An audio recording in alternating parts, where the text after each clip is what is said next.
इमाम सकाफत की दिली मुबारकबाद। कहा सिंध की धरती अपनी मुनफरिद पहचान रखती है जिसकी मिसाल कहीं नहीं मिलती। सिंध न सिर्फ खुलूस और रवादारी की सरजमीन है बल्कि कलंदर, सच्चल और भिटाई की पहचान भी है।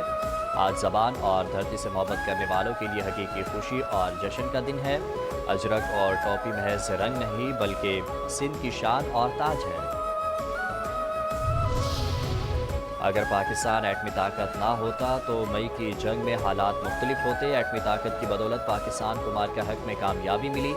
नवाज शरीफ की तामीराती सियासत ने साजिशी सियासत को दफन कर दिया। वज़ीर आला पंजाब ने गुजरावाला की तारीख मजबूत बनाई।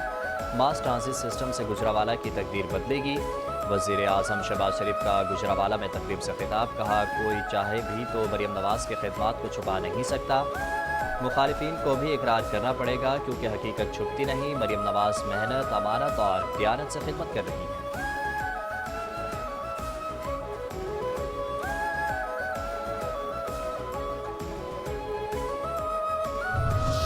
पंजाब की तरक्की पर किसकी छाप। पाकिस्तान की मईशत डिफ़ॉल्ट से निकल कर मुस्तहकम हो गई। डिफ़ॉल्ट की ख्वाहिश रखने वालों को मुँह की खाना पड़ी। पंजाब की हर तरक्याती काम पर नवाज शरीफ और शहबाज शरीफ की मोहर है। गुजरावाला मास ट्रांजिट सिस्टम का संग बुनियाद रखने की तकरीब से वज़ीर आला पंजाब मरीम नवाज़ का खिताब। कहा नवाज शरीफ के विजन से सीख कर तरक्याती काम शुरू किए। चंद दिनों में फैसलाबाद मेट्रो मनसूबा शुरू होगा। आज खैबर पख्तूनख्वा खंडर का मंजर पेश कर रहा है। मौजूदा वज़ीर आला KP पूरी मशीनरी लेकर अडियाला जाकर बैठता है। हमें अडियाला के बाहर बैठने का नहीं, आवाम की खिदमत का मैंडेट मिला है।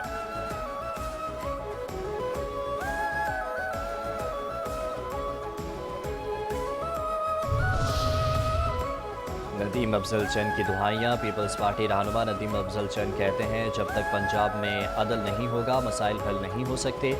मेरे इलाके में पीने का साफ पानी भी नहीं। लाहौर ही पंजाब नहीं, मेरे गांव के बीमार शख्स को लाहौर आना पड़ता है। हुक्मरानों को महरूमियाँ ख़त्म करना होंगी। सिंध में PP काम नहीं कर रही तो आवाम वोट क्यों दे रहे हैं।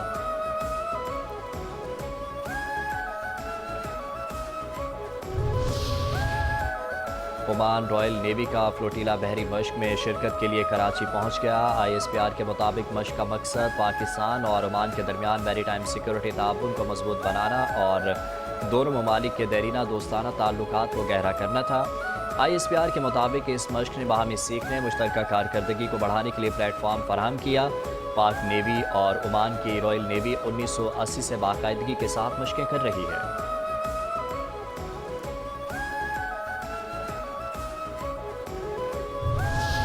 अब हमारा पावर सेक्टर देखना। वफाकी वज़ीर पावर डिवीज़न सरदार उवैस लगारी कहते हैं पावर सेक्टर को मुकम्मल तौर पर डिजिटल, शफाफ और सारिफ दोस्त बना रहे हैं। पाकिस्तान 2035 तक 90% बिजली क्लीन एंड ग्रीन एनर्जी से हासिल करेगा। पाकिस्तान का शमसी इनकलाब दुनिया के लिए मिसाल बन चुका है। 50 गीगावाट सोलर पैनल्स अवाम ने खुद नस्ब किए। उन्होंने मज़ीद कहा कि आज पाकिस्तान 52% बिजली साफ तवानाई से पैदा कर रहा है।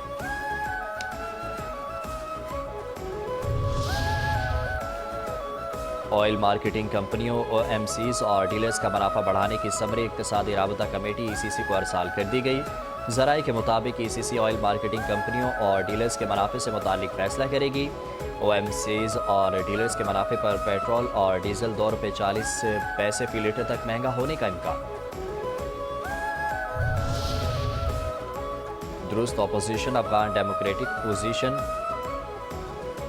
डेमोक्रेटिक अपोजिशन का दौरा ब्रसल्स। तालिबान पॉलिसियों से यूरोप समेत खित्ते को बढ़ते हुए खतरे से आगाह कर दिया। वफ़द ने इंडिपेंडेंट डिप्लोमेट और यूरोपियन फाउंडेशन फॉर डेमोक्रेसी के इश्तराक से होने वाली नशिस्तों में अपना मौक़िफ़ बयान किया। Eurasia review. Afghan democratic opposition वफ़द के मुताबिक तालिबान की हुक्मरानी अफगानिस्तान को नाकाम रियासत की तरफ धकेल रही है। तालिबान हुकूमत के असरात बराह रास्त यूरोप की सलामती तक भी पहुँच रहे हैं। अफगानिस्तान की सरजमीन में खित्ते में हमलों की मनसूबाबंदी करने वाले गिरोहों के लिए महफूज पनाहगाह बन चुकी है। ख़वातीन के हकूक़ की शदीद पामाली, इमदादी इदारों पर पाबंदियों और सियासी अदम शमूलियत बुनियादी ख़तरात हैं। अफगान डेमोक्रेटिक अपोजिशन वफ़द ने जोर दिया कि तालिबान ने दोहा मुआहदे समेत तमाम वादे तोड़ते हुए जामे हुकूमत बनाने के बजाय महदूद गिरोह को इक़्तिदार दिया।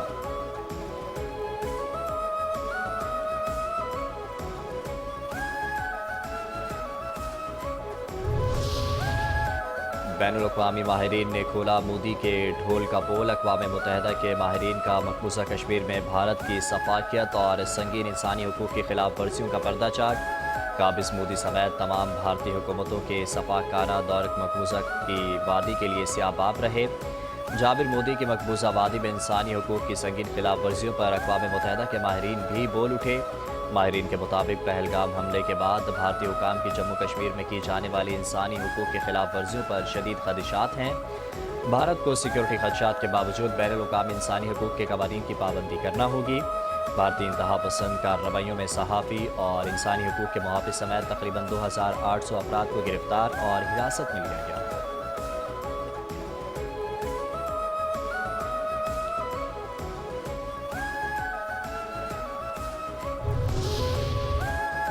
پنجاب میں شادی رچائیں، ون ڈش کے مزے اڑائیں۔ وزیر اعلیٰ پنجاب مریم نواز کی زیر صدارت اجلاس۔ شادی میں ون ڈش کی پابندی یقینی بنانے کا حکم۔ تقریبات میں بلند میوزک پر سخت کارروائی کی ہدایت۔ قوالی نائٹ اور دیگر تقریبات میں لاؤڈ اسپیکر کے غیر قانونی استعمال پر قانونی کارروائی کا حکم۔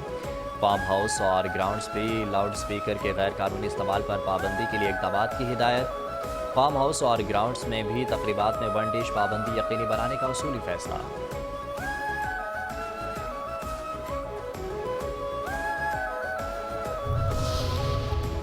38 کروڑ 10 لاکھ ڈالر کا قرض۔ ایشیائی ترقیاتی بینک نے پاکستان کے لیے 38 کروڑ 10 لاکھ ڈالر قرض کی منظوری دے دی۔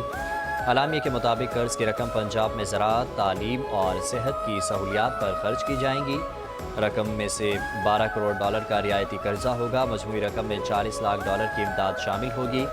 رقم کے ذریعے چھوٹے کاشتکاروں کو سہولیات فراہم کرنے میں مدد ملے گی۔ چھوٹے کاشتکاروں کو جدید زرعی سہولیات فراہم کی جا سکیں گی۔ پاکستان اور ایشیائی ترقیاتی بینک کے درمیان 3 اہم معاہدوں پر دستخط۔ بینک سڑکوں اور پانی کے منصوبوں کے لیے مجموعی طور پر 6 کروڑ 18 لاکھ ڈالر دے گا۔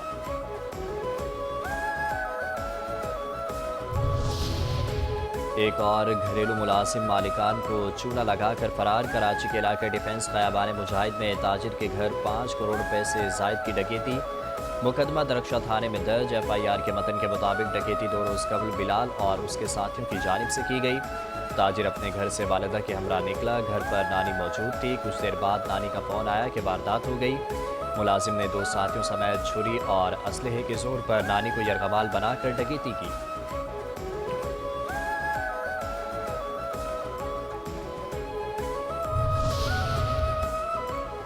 حادثے پہ حادثہ کرتا جائے ٹرانسپورٹر کہلائے۔ کراچی میں پے در پہ حادثات کے بعد بھی ٹرانسپورٹرز نے سبق نہ سیکھا۔ ڈیفنس فیز 8 میں کم عمر بچے کی بس چلانے کی تصویر وائرل۔ 10 سے 11 سال کے بچے کو بس چلاتے ہوئے دیکھا جا سکتا ہے۔ شہری کی جانب سے سنگین غفلت کی تصاویر بنا لی گئی۔ رواں سال صرف بس کی ٹکر سے 32 شہری جان سے جا چکے ہیں۔ مسجد نبوی میں روزہ رسول صلی اللہ علیہ وآلہ وسلم کی زیارت اور ریاض الجنہ میں نوافل کی ادائیگی کے لیے نئے اوقات کا اعلان۔ ادارہ امور حرمین شریفین کے مطابق مرد زائرین کے لیے زیارت کا وقت رات 2 بجے سے فجر تک، جبکہ دن میں 11 بجے سے نماز عشاء تک مقرر کیا گیا۔ خواتین فجر کے بعد سے دن 11 بجے تک اور عشاء کے بعد رات 2 بجے تک زیارت کر سکیں گی۔ ادارے کے مطابق جمعے کے روز مرد زائرین نماز جمعے کے فوراً بعد سے عشاء تک روزہ رسول کی زیارت کر سکیں گے، جبکہ خواتین کے لیے جمعے کو فجر کے بعد سے صبح 9 بجے تک کا وقت مقرر کیا گیا ہے۔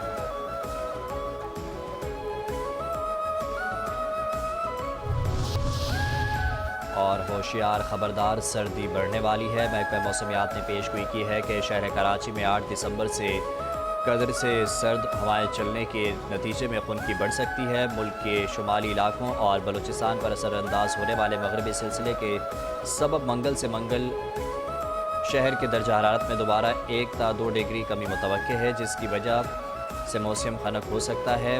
چیف میٹرولوجسٹ کراچی نے کہا کہ مغربی سلسلے کی وجہ سے بلوچستان میں سرد موسم کراچی پر اثر انداز ہو سکتا ہے اور شہر میں بیشتر اوقات شمالی مشرقی بلوچستان کی ہوائیں خنکی میں اضافے کا سبب بن سکتی ہیں۔